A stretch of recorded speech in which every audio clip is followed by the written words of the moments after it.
Good evening, everyone, and welcome to Minds Over Matters, which is breaking the stigma around men's mental health. We're thrilled to have you join us for this important conversation. Mental health is a topic that affects everyone. Yes. Yet, men, you know, especially men, because it remains one of the most difficult subjects to talk about. The Mm, stigma, the societal expectations, and fear of being perceived as weak often prevent men from seeking help when they need it most. mm, Tonight we aim to challenge these barriers, then open up meaningful discussions and explore practical solutions to support men in their mental health. Whether you are here to listen, to learn, or share, we appreciate your presence here. Let's foster a space of openness, support, and encouragement. Then I would like to introduce our guest for tonight, who is like a mentor to me. His name is Ian Brewer. I'm honored to introduce our esteemed guest for tonight's discussion, Ian Brewer. Ian brings a wealth of experience now in international community development, finance, and social impacts, with a strong background working with the YMCA and the British Council. He has dedicated his career to empowering community, which is something I really emulate. Since 2016, Ian has served as the EDI, as Equality, Diversity and Inclusion and Community Development Lead at British District Credit Union, BDCU. He has played pivotal roles in tackling financial hardship, leading anti-poverty initiatives, and growing credit union membership across Bradford, Kirklees, and Craven. Beyond his financial expertise, Ian has been instrumental in delivering train the trainer financial workshop for community practitioners, social prescribers, and council staffs. His work has received national media attention, highlighting the impact of community-driven financial inclusion. With a BA in social studies from Manchester University, and additional qualification in cross-cultural communication and traditional media management, Ian combined financial literacy with a deep understanding of community need. His insight will be invaluable as we discuss the intersection of mental health, financial well-being, and social support for men. Please, wherever you are, if your hands are not too busy, you can just help to celebrate and appreciate our guest tonight. Welcome, Mr. Ian Brewer. Hello, my brother. It's really good to be here. Thank you. So I see you've been doing a bit of research on my LinkedIn account. That's I recognise Exactly, where that's yeah, come from. exactly. Where would we be without LinkedIn? No, no way. But that's interesting. So let's just kick off with that. So social media. Um, I, I I enjoy LinkedIn as an account. My role, as you said, I'm the EDI Community Development Lead at the Bradford District Credit Union, and LinkedIn is a great place to just put out the things that you're doing, letting other business community know about that. I see you on LinkedIn all the time, and you're a good lady as well. I don't know where you guys get the energy. I really don't know where you get the energy from. You guys do an incredible job. And but yeah, so we have our LinkedIn accounts. I love LinkedIn. I don't find LinkedIn a huge pressure. I find it a quite enjoyable place to be, not like Facebook and other platforms. You use quite a lot of platforms yourself. Which are your preferable um, platforms? Yeah, for professional, for professional works, I prefer LinkedIn. LinkedIn is more professional, but Facebook for for general things. I think Facebook is just there for that. Then Instagram, for fun pictures and other stuff. I think most people make use of Facebook the more, um, especially the older generations, because it's easier and Guilty. not really complicated. Yeah, yeah, I understand. Yeah, exactly. Not really complicated like the other ones. Yeah. And then you've got a whole new raft of ones like TikTok. So where I am at the credit union, we now employ 4 apprentices, and they make up Oh, nearly they make up 25% of our staff. So wow. we have a lot of apprentices from Bradford College who do that, Mm, and we have one in every department. So we've got an apprentice in our member services, apprentice in our finance, and in our lending department, and I have one in my community development and marketing lead. Her name mm, is Janka, and she's from Slovakia. And oh, we took her on about 8 months ago, I think, and she's been amazing. In fact, all of our apprentices have been absolutely amazing people. But mm, Janka introduced us to TikTok, so I had not got a clue even what TikTok was until she came along. And so she's launched us on TikTok. So if you look up Bradford District Credit Union, you'll find it on there. And then she's just started posting different things around that. But then I started to think about myself, and I'm thinking, what would I like to put on as a TikTok? And I had a few weeks off just a few months ago. And for that, one of the places I like to go for my mental health to just clear my head out is the Ribblehead Viaduct. I don't know if anybody's heard of that. That's out towards Settle, after Skipton. The mm, yeah. Ribblehead Viaduct, if anybody wants to look that up, it's the most, for me, it's one of the most beautiful places on earth. It's a structure that's built between 2 hills, and they put a railway line across, which is called a viaduct. And Oh, you've got these massive pillars that were built in the mid 1800s, and you can wow. feel the history there.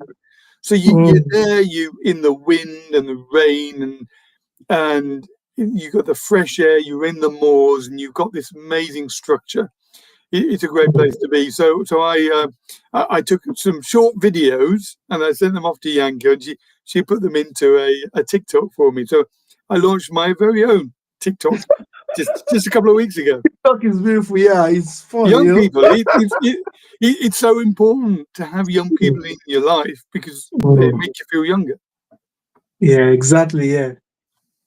Yeah, exactly. Yeah. I think it's important, social media has been so helpful, even though it has its own, maybe challenges anyway on people. But I still believe it depends on how you utilize social media. At times, when I'm down in my spirit, thank God for family. Apart from family, my kids and my wife, another way to unwind and to get over all this kind of stress is I go on social media, especially Instagram, because there's some guys that I follow. Some are, they are my friend who are, into movies, comedian, artists. I just go on those skit maker stuff. I just laugh and laugh and I think it's very useful and it's very helpful for men to try and do that. You shouldn't make our life complicated. I hope you understand what I'm saying. We don't need to make our life complicated. We just be flexible. Being flexible in the sense that you know learn to laugh. When so there's some men that believe that if you laugh too much, people will they'll think you're weak or they can take it for granted. But no, I don't believe that. That's not the case. Anyway, good laugh is a good medicine to the body, to the health. Is a I, good medicine to the I, health. Yeah. I found TikTok is, I can find myself scrolling these days, and some of that stuff on there is just very laugh out loud. It's Exactly. really Yeah. funny. So thank you for having thank you for coming around and for taking out time to be here tonight. And I know there's so many people that have so many questions to ask tonight. Then I would please kindly drop your questions in the comment section Mm. so we can just go through them and I don't know if Ayan wants to just delve straight into the topic Well, or you ask me a question. Get me started. Okay, I'll surely do that. I think that's one of the good things that I'm good about, asking questions, because learning doesn't stop. I believe in learning, and one way to learn is ask questions from people that that have gone ahead of you, that have experience in those fields.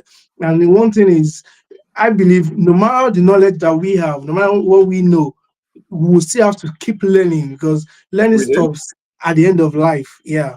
So, okay, first question, from your experience, how does financial stress impact men's mental health, and what practical steps can individuals take to manage, financial anxiety? Over to you. It's really interesting. So I've been involved in the credit union since 2016. So I joined in 2016, and we had 3,000 members back in the day. Bradford Council was actually started by Bradford Council back in 1993, rather. So go well over 30 years. I joined in 2016. We had 3,000 members, and we've just passed 10,500 members. We've added that amount of members in 8 years or so that I've been there. And one of the things that I find in my job, because I am male, I interact with a lot of men a lot, and I find that there is a real pressure to be that breadwinner, to be the person that brings the money into the house, to be able to manage that, and to be able to be successful in business. And that creates a huge amount of pressure. We do a lot of work with Mind in Bradford as well. Been Mhm. looking at the whole history and interacting with that. So, financial stress can especially lead to anxiety. It doesn't matter what gender you are, whether you're single, whether you're in a family.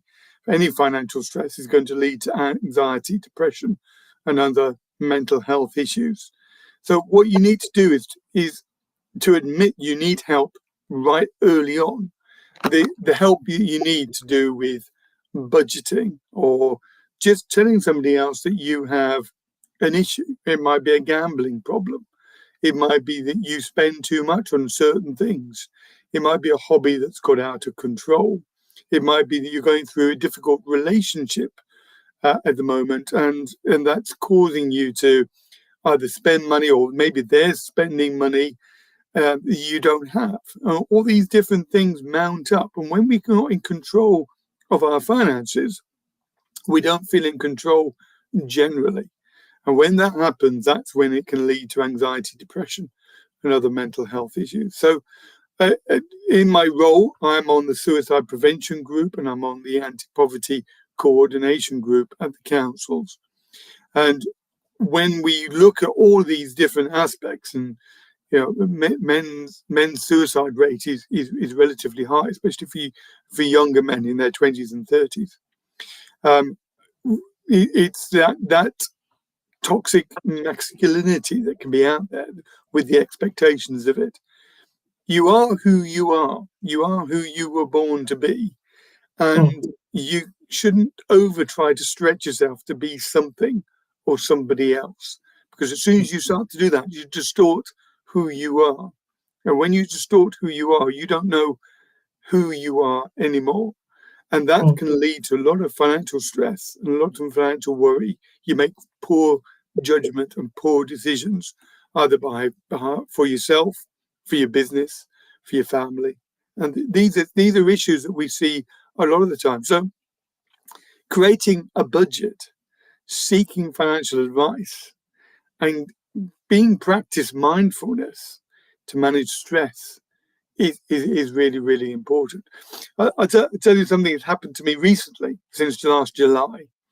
I'm a man of faith anyway, but mm, and my wife introduced me to a guy who does meditation through through the church, and it's looking at the ancient biblical fathers, people like Urquhart and the early church fathers who were able to find themselves in God, or mm, whatever faith it is that you have, but found themselves and grounded in that.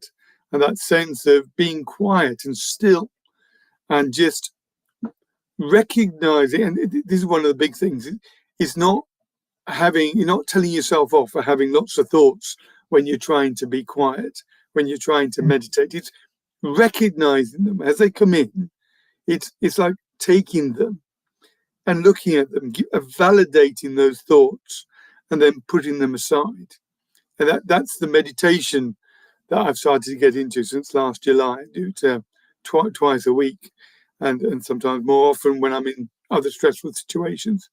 But I found the place of just being able to be quiet in myself, interact with the thoughts that come in, like little videos that keep coming into your head, and recognizing them, validating them, and then putting them to a side. We've never, meditation should never be to try and empty your head so there's nothing there. That's just not the way we're wired. So it's interacting with the thoughts that we have, recognizing that, and then putting them to a side. So yeah, that's something I've learned just in the last few months. Wow, that's really that's so practical. Because I, there's nothing as good as when you learn from other people's how do I call it now, from other people's experiences. Because you know even if you read books, the Bible even says something like, learning from the fathers of faith, and those have gone ahead of us, and there's nothing new that has happened to any man. So it's a kind of, some people have been through that before. It might just be in a different circumstances and everything. Wow, that's the that. I've got a fascination with history anyway. But in Mm, my in my early 30s, with a young family, I'd been in South Africa. I'd grown up in South Africa. I'd come back. I'd run my own plumbing and heating business for a bit before I wow, got into community development. I went off to India. And when we came back to before we came back to Bradford, I went to theological college. wow, At one time, I thought I might be a pastor. So I went to Eden Bible College through Manchester University. So I have a degree in theology. And one of the things I was always fascinated with church history and the early church fathers, and why they did what they did and how they set that up and their thinking behind it. So my meditation journey has recently sort of reconnected me back with that history that I find so fascinating and really enjoy. I didn't become a pastor in the end because I felt that actually I wanted to be able to impact more people than I yeah, would with a section of people. So I just got into running community centres here in Bradford, and went from there. Had 7 years at HSBC Bank, which gave wow, me my financial bank grounding. I became unemployed in the early 2000s, running community centres. Funding ran out.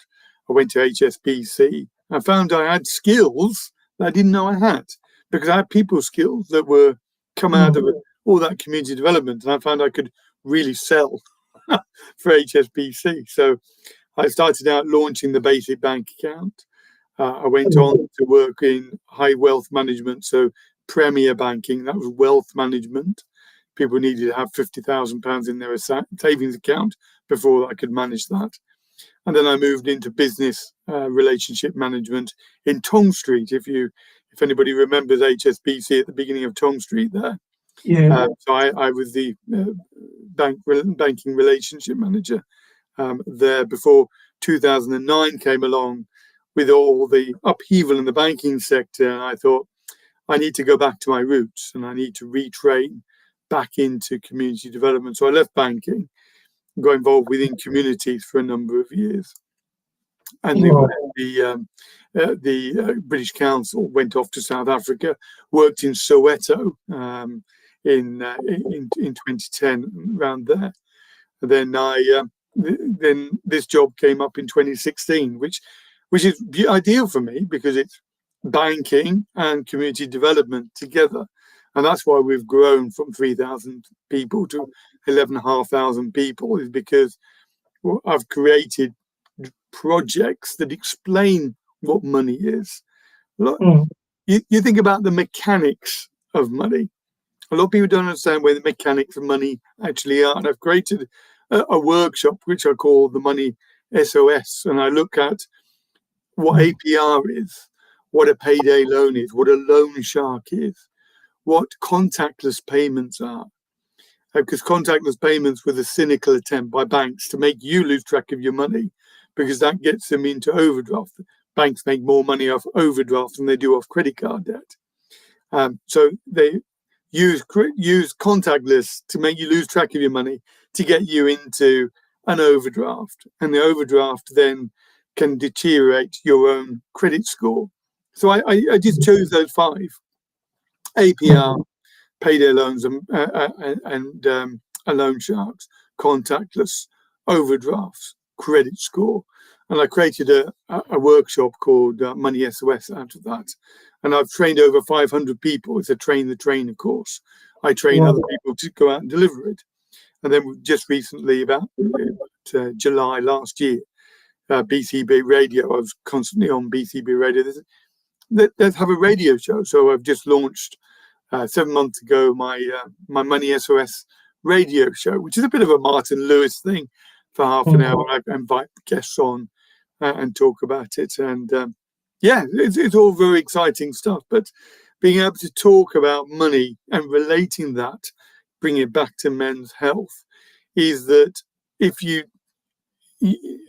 don't get the help that you need, if you don't recognize when things are going bad for you financially, whether that's in your business, in your personal life, or as a single man, or as a husband, or in your family, no matter what's happening on that, if you don't admit that you've got money worries and try and get some help and some understanding, then you're going to deteriorate quite quickly, and your world will fall apart around you because you can't get a handle on the money situation that you have. Wow. I know there is saying that says that money makes the world go around. Well, in this world that we live in, it is. Money does make the world go round. I mean, there's much more to life than money, but if you don't have it, life is very, very difficult. And this is what I do a lot with my anti-poverty work, with the Anti-Poverty Coordination Group in Bradford and Kirklees. I'm on both steering groups there. And we look at anti-poverty across. We've just got some lottery funding, £400,000 of lottery funding for an area of Kirklees in an area called Dalton. And we're going to be delivering some of these financial programs to enable people to understand and help understand money better, so that they can make better decisions. And then there's a whole of other wraparound care. But our councils are suffering. Bradford Council, Kirklees Council, we're really struggling as councils. And there's other things that we need to do to help people in the community, because the help that they used to have, it just isn't there anymore. And when it comes to finances, it's very crucial, because you can't do anything without money. If I'm right, you go to the shop, you need money. You on transportation, you need money. Clothing, you need money, and everything, you need money. And I would like to say something that everyone needs to get doing one thing or the other, get work, a job to do. I believe can really help, and it can really help on mental health as well, because a saying that says the idle and the devil's workshop. you know at times, when you're down and you get to work, I believe there's a way it can motivate and just get you going through your day. I Yes. think thank you so much. Then the second one says you have worked extensively in community development and anti-poverty initiatives. What role do financial education and support network plays in improving mental health outcome? Sorry, I didn't quite understand the question. What are you thinking there? Sorry. Okay, yeah. Specifically. What role do financial education and support networks play in improving mental health outcomes? A lot. We work quite close, as I said, with Mind in Bradford, and we do some work together around mental health and training, mental health understanding, and the whole financial help with it. If people don't understand money to begin with, that's where a lot of these problems come. That's why the Money SOS show and the workshop is so important. But there's lots of other agencies that deliver that, but they're Mm, getting fewer and far between. We're finding less and less out there to help people. The Money and Pension Service, if anybody's come across that, Google it now. Money and Pension Service, MAPS. It's mm, a government agency that tells you about your pensions and about money and about your benefits and all the different things that happen with that. So it is absolutely vital to have financial education in the community and being able to know where to get that from. mm. In your world, you run your own business, I believe, is that right? Yeah, exactly. Yeah. So in your community with other men that you interact with, what are some of the mental health issues that you hear about or see? Apart from financial mental challenges, I think some people go through depression, maybe due to one loss or the other, maybe loss of family members, loss of loved ones, or something like that. So, Okay. I think at times it plays a role, you know, Yes. in men's mental health. And the pressure that men, that is upon men is huge. And is when we are still younger and still growing up single, we don't really appreciate what adulthood is as men. No, but by the time you you're into the family, system and everything, you will really understand. And I think it really plays a big role on how men go through a lot of mental health challenges. And I Yes. believe is something that is we can overcome. Yeah, is something that is beatable anyway. If one Yeah. is ready to just give his or her all for that. In life, I believe it's natural to lose one thing or the other, lose loved ones and all sorts. But how do you get through that? How do you overcome that? Is what really plays a big role. You shouldn't just sit back and because I know of some people that they have had some addiction due to Okay. some laws and challenges they have. Some are into drugs, which is Oh, it's had that's a a very downward spiral. That deep is. adverse effect on their on their well-being and their mental health, kind of like you know so how do you think there's often stigma around men seeking help, whether financial, and or emotional. How Yeah. can we create a culture where men feel more comfortable, accessing support? That's where talking to each other or just the work that you do is a major part of that. That Mhm. Brother Oak does, that you do. I came across your organisation through Brother Oak, who introduced me to your African Alliance down in Dalton Mhm. Nelson Street. I came along to one of your events there. An incredible man, a wonderful man, Mhm. and that was so important to me to meet you guys and see the support networks that you have. You do an Mhm. incredible amount of work around that, and yeah, you're to be commended. How do you Thank you. find that you support other people? Um, we support other people, through encouragement, and at times, you have to first open up. We need to know what the challenges are before we could, Yes. if you don't know the ailments, there's no way you could get a remedy. You know, Yes. you can't treat cancer with paracetamol medication. Yeah. So we need to know what the problem is. That's why we always make it easy for people that, okay, you have to be, if you don't want to come out, with your identity, you can just be anonymous by sending an email, you know, and Absolutely. or you send because it's not easy for people to come out and share their predicaments, with their faces seen, and a lot of stuff like that. I hope you understand what I'm saying. So I do. it's something that is very very complicated. So we make it easy for you. You can be anonymous, send a message, drop a chat on our website, because even on a website it's easy to to go anonymous than on other platform. If you get what I'm saying. I certainly do. I think there's a lot of support. So, I mean, if people wanted to go onto our website to Mm, bdcu.co.uk, that's bdcu.co.uk,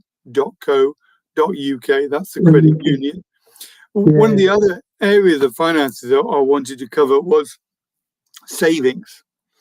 Now, Mm, the credit union, it runs very much like an Asian committee, or in your culture of Nigeria, you're used mm, to savings programs between friends. We used to see this in India a lot of the time with committees. Now, they're a absolute great idea. Problem is that sometimes because they're unregulated, somebody runs off yeah. with the money. And we Mm, used to see this in India quite a bit when I was working with it. But the credit union is the same as a committee. And yeah. we've got, as I said, about 10,500 people that now save with us. Now, we're in an Mm. area of deprivation, as you can imagine. How much do you think that 10,500 people might save collectively together in an area of Bradford? You mean monthly or what? Total savings, as in what 10,500 people in an area of Bradford Mm. save collectively together? What figure might you put on that? That's gonna be in millions if I'm right. I mean, it's most people guess when I ask that question anywhere between £100,000 and £1 million, Mm. because Yeah. it's an area of deprivation. It's 10,500 people. We're not a bank. We're not a building society, but we Mm. actually look after a staggering £6.5 million for Wow. 10,500 people. Mm. And that's because as a credit union, what we do is get people doing what they can't do on their own, and they can't get Mm. into a savings habit unless they're from a culture like yours where they do save. But by and large, in UK culture, people have got less than £100 in the bank. Mm. So if they're in a situation where their paycheck is late or they've got unexpected bill, they can't handle that. They can't pay for that. And that's Yeah. why building up your savings through the credit union is really, really important. And we're faith friendly. We're faith friendly for people from an Asian background because we don't pay interest on savings. We pay a Mm. dividend. So at the end of the year, the money that we generate gets paid back because we're not for profit organisation. This year we're Yeah. paying almost £100,000 back to our members. Mm. Wow. £100,000. Yeah, that's we've had an incredible year being able to do that. So Mm. through the credit union, getting to that all important savings habit is is really important. Yeah, it is. It is. It is. I believe saving is like to me, I know it's a general, saying that saving is like, protecting yourself from days of famine, and just like the story of Joseph, and advising the king of Egypt. Then a time is coming when he had a dream that there will be famine in the land, and you have to save up, and which was what really saved the day those days. And, And I and believe it. Absolutely. I mean, just jumping into that. Yeah, Yeah. I can tell how important that is to you and to your listeners. And that it's great to hear that you prioritize life and savings so much. And it's good to hear that. Mm. Yeah, there's nothing as good as saving because I don't know. I might be right, I might be wrong. Some people just believe that okay, the money will still keep coming back, even if they save today, and maybe next time they don't save, money will keep coming.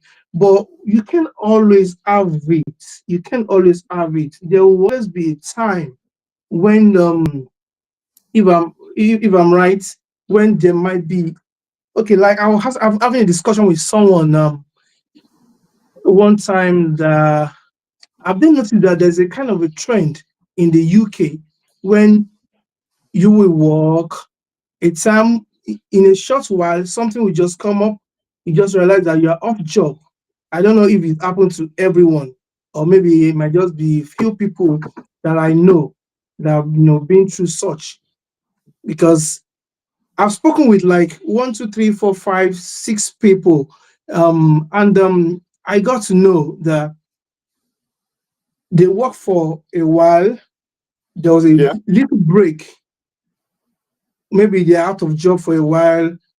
They Yeah. couldn't get shift or something. Then they pick up again, and I believe that should be something that should, Very, to very, guide very much so. how we manage our money, and because what really plays a big role on mental health of men, I believe finances have a big role to play because a lot depends on you, and if you don't have it, and if you rob a bank, you serve the term, you go to prison for that.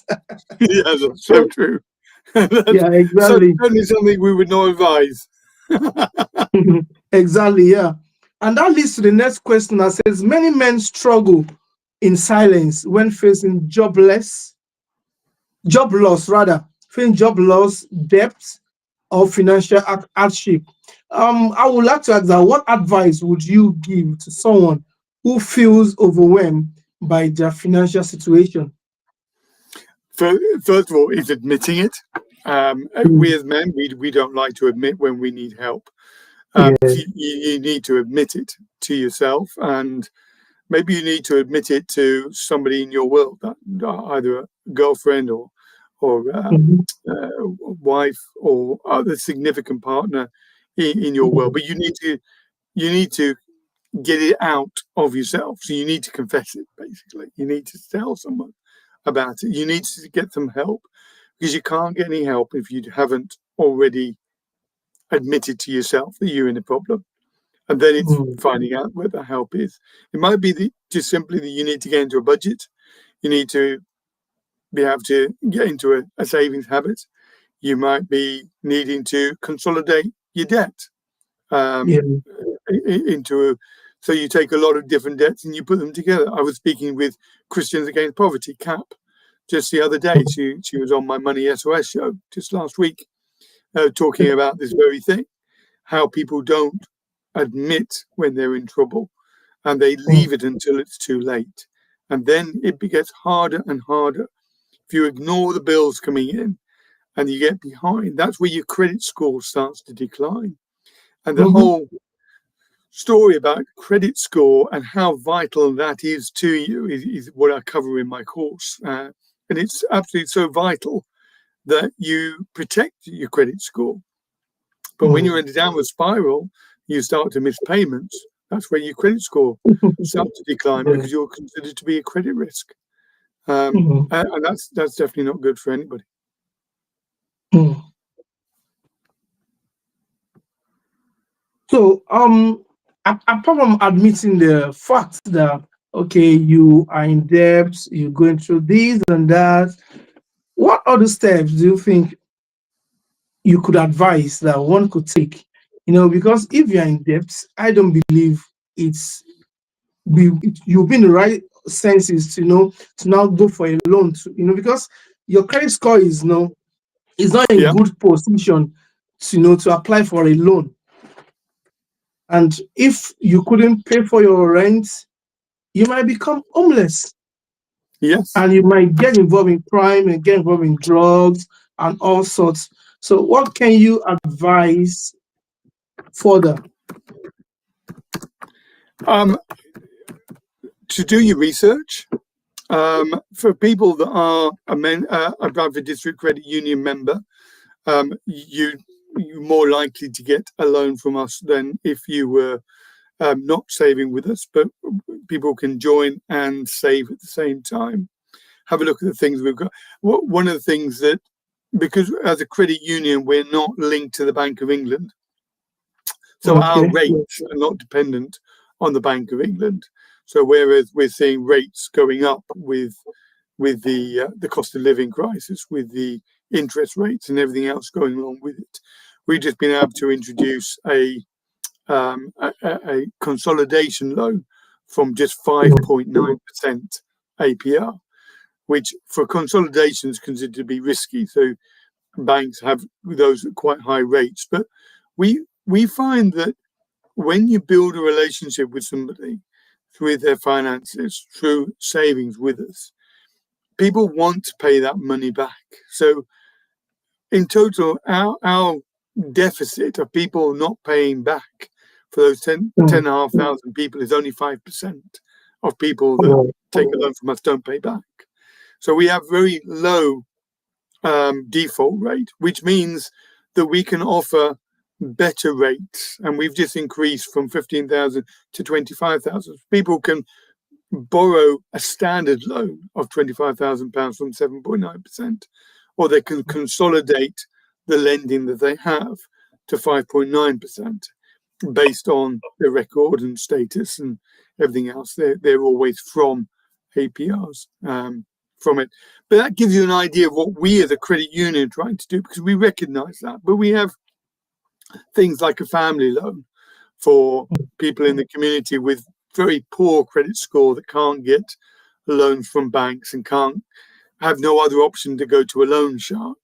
So we have a family loan where people pay their child benefit into the credit union and then take a loan of up to £500 against that so that they can build their credit score. You have to have a loan in order to build your credit score, which is one of the ironies in life, because if you haven't got the credit score to get a loan in the first place, you can't build your credit score. So we provide access for people with poor credit score to be able to, through the family loan, to be able to have loans like that. But lending is part of the business that we do. Ultimately, we're there to help people get into a savings habit. And we need more savers in to lend more money out.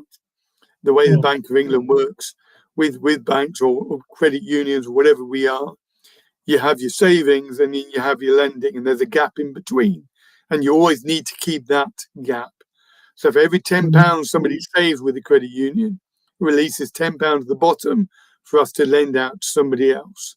So that's why we're always looking for savers so that we can lend out more. That's how a credit union works. So if any listeners are on there, you want to check out bdcu.co.uk, it would be great to have you as members. Yeah. So that means they can come on board and you're gonna save the day, right? We're certainly going to help them where we can. Where is a bank? You pretty named us to that. We want to build relationship where we can. Yeah. And And that brings me back to what happened with Brother Oak. Brother Oak invited me along to the African conference in when was it, last year? November, July, August, September time. I can't remember when it was, but I met you guys there, and Sister Marion, who I used to work in employability, helped Sister Marion, she's now in Norfolk, helped her get a job, and so she also introduced me to Brother Oak, and I've got a lot of respect for your organisation, for your culture, for what you contribute to Bradford and our country, and we're all living in this together.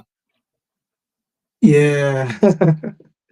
Thank you so much. And as well, we really appreciate all the good, great works you've been doing. And it's not, it hasn't gone unnoticed. And it's, we might not, have come out to, give you your flowers or come out to say, oh, we celebrate you, kind of. But, you are really celebrated. Yeah, you are. You are. Well, So thank you so much. I really do you appreciate that. You're welcome. Because of the time, I'll quickly rush them. Okay, we know you engage with multiple community stakeholders, including employers. Then how can workplaces better support men's mental health and financial well-being? No, I mean, how can Yeah. workplaces So better support men's? Yeah. out of our members, I'm just plugging myself in over here because I'm going to run out of juice in a moment. There we go. Mm. Um, we work with 34 companies, so we have 4,000 staff that save directly into the credit Oh, union, and that really helps them to save because we find in workplace, people struggle just because they're working. mm, Doesn't mean to say they haven't got financial troubles. They do just as much as anybody else. So we have mm, a payroll partnership program that we have in the credit union. But workplaces generally find that men don't engage the same way as women do.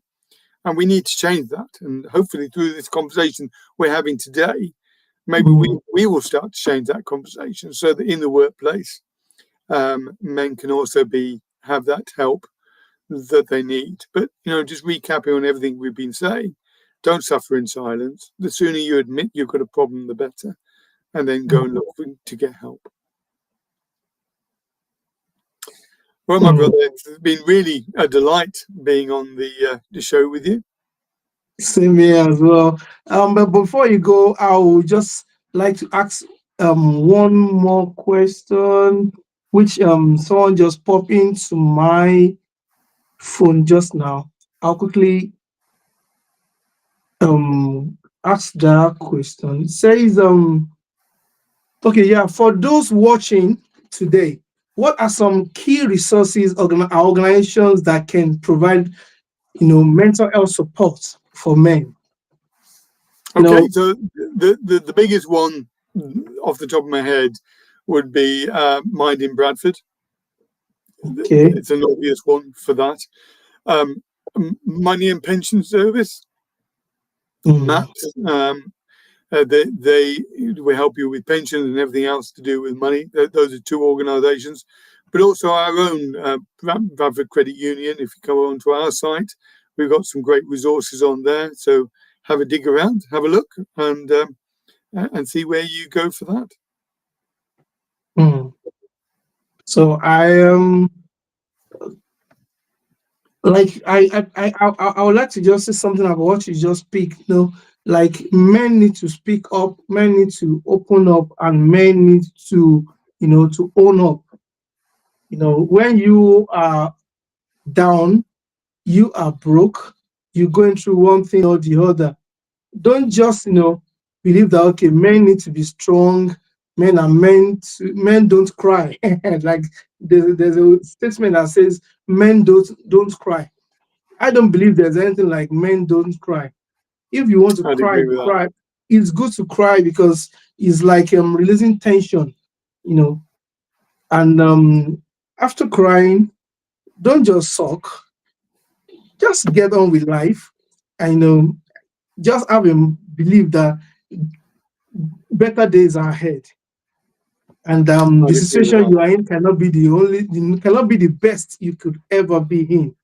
And as we wrap up tonight's conversation, I want to extend a heartfelt thank you to Ian Brewer for sharing his insight and experience with us.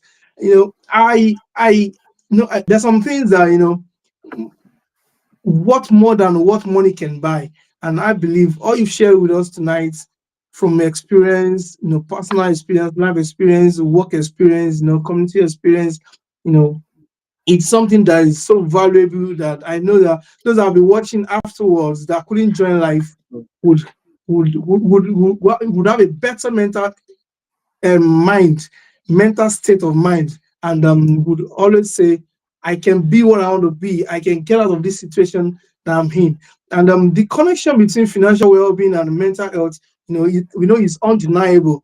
And having open conversation like this is crucial step in breaking the stigma. So to everyone who joined us tonight, I want to say thank you for being part of this important dialogue. If tonight's session has resonated with you, we encourage you to continue this conversation. Reach out for We support. do. You can reach out to us at mensporch.org. That's mensporch.org. And you can email us at info@mensport.org. And you could reach out to Ian as well. You could check him out on LinkedIn as Ian Brewer. You know, he will really be of help. And he's an open-minded person that, and is someone that is ready to help you. When you seek help as well, don't forget that prayer works. Prayers does wonders as well. When you speak to people, you seek help, you change your